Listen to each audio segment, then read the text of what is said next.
A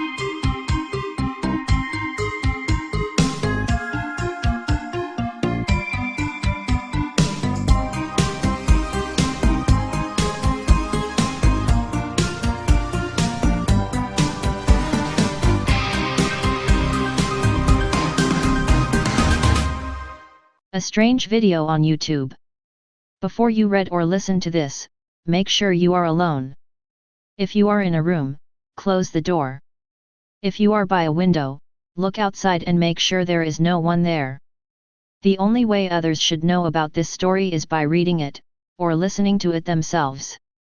Do not repeat this out loud to anyone, he will hear you. But you are able to read it to yourself or record yourself. Right now, these are the only two exceptions I know about. Once you think you're alone, look at the screen, and do not take your eyes off of it until you are finished reading or listening to a recording. He will know if you look away. It started on Sunday, November 4, 2012.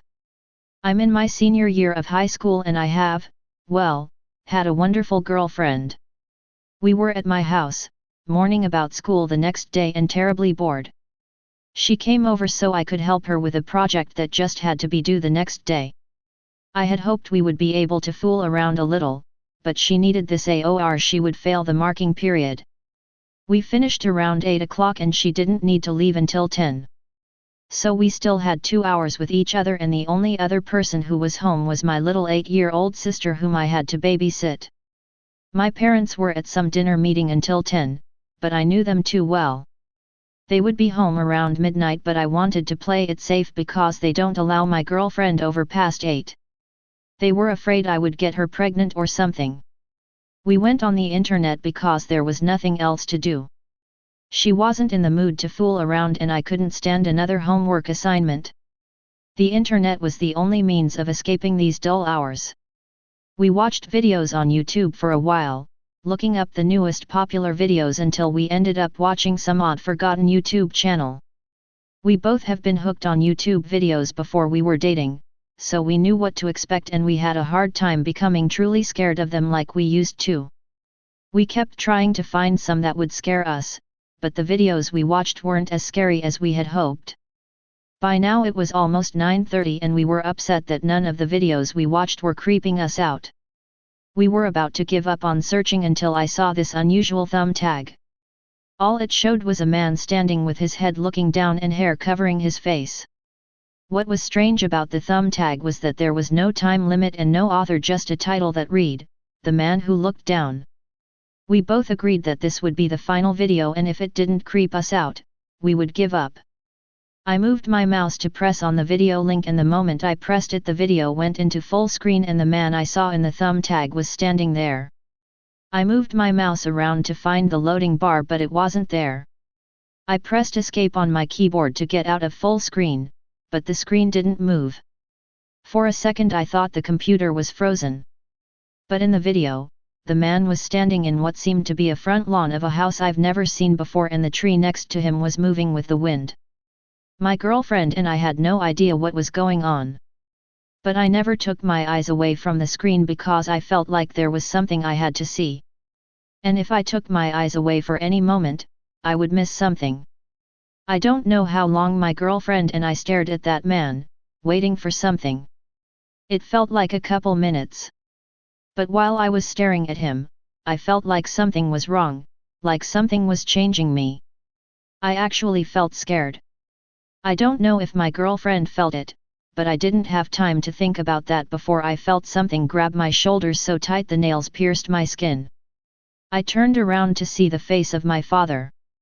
He opened his mouth to say something but was interrupted by my girlfriend's ear-shattering scream. I whirled back around to almost scream myself. The man had looked up and must have run closer to the screen because all I could see was his face now staring at me. The background was now completely white. The hair was out of the way to show his disfigured face. His nose was torn on the left nostril, allowing people to look inside of the hole into his head. His mouth was opening larger than any normal human could bear. Part of his cheek was missing with a hole about the size of a large fist. He had no tongue and no top row of teeth. Only a bottom row of dark, chipped, teeth that were pure black. But the part of his face that will never leave my mind is his eyes. They were half red and half white. The half-white parts had red veins protruding out of them, while the red sides had white veins protruding. There was no sound, just him staring through the screen for a couple seconds before my computer turned itself off. I looked at the clock and it was 12:30. This wasn't possible, I was thinking. It felt like 5 minutes.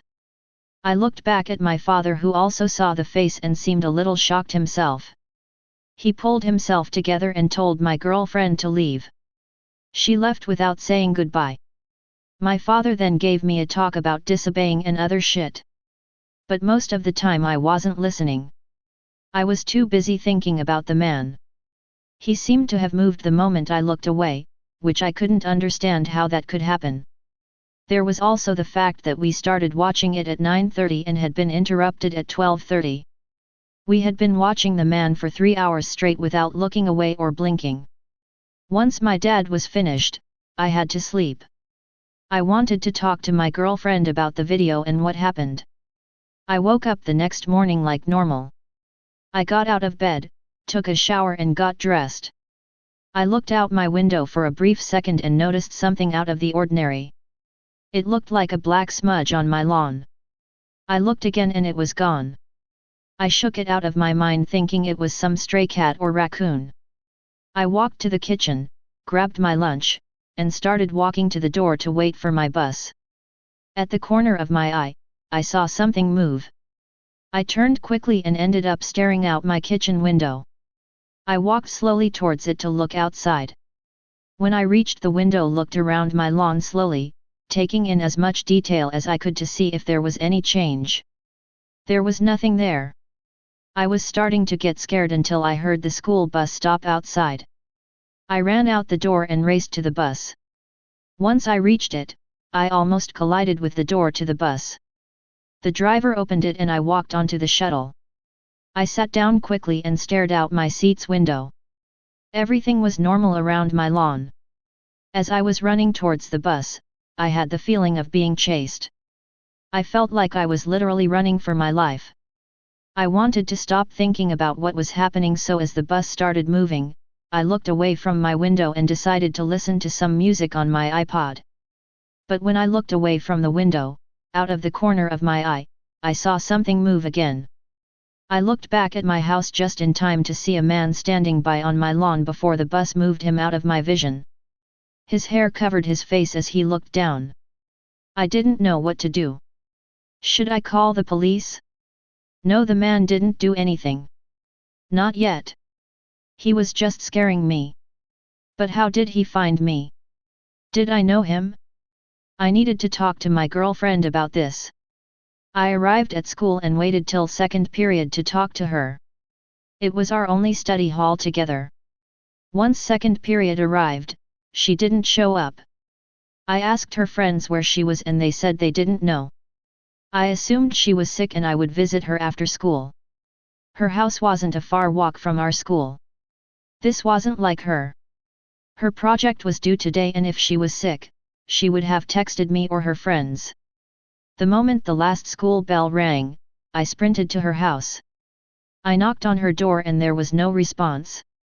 I slammed on the door loud enough for the neighbors to hear me. Still no response. Even if she wasn't home, my girlfriend's mom is a stay-at-home mom who is always home after school. I tried to turn the doorknob and surprisingly, the door was unlocked. I opened the door slowly and yelled in to see if anyone was home.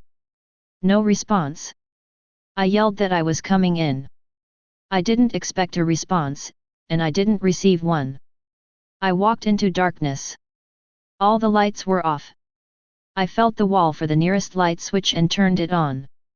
The room was illuminated for a couple seconds before the light bulbs burst. I am still not sure about what I saw in those short seconds, but I thought there was a quick glimpse of a woman in the doorway to the kitchen. I found some curtains covering a window and opened them. The room was now filled with sunlight. I looked towards the kitchen doorway and it was empty.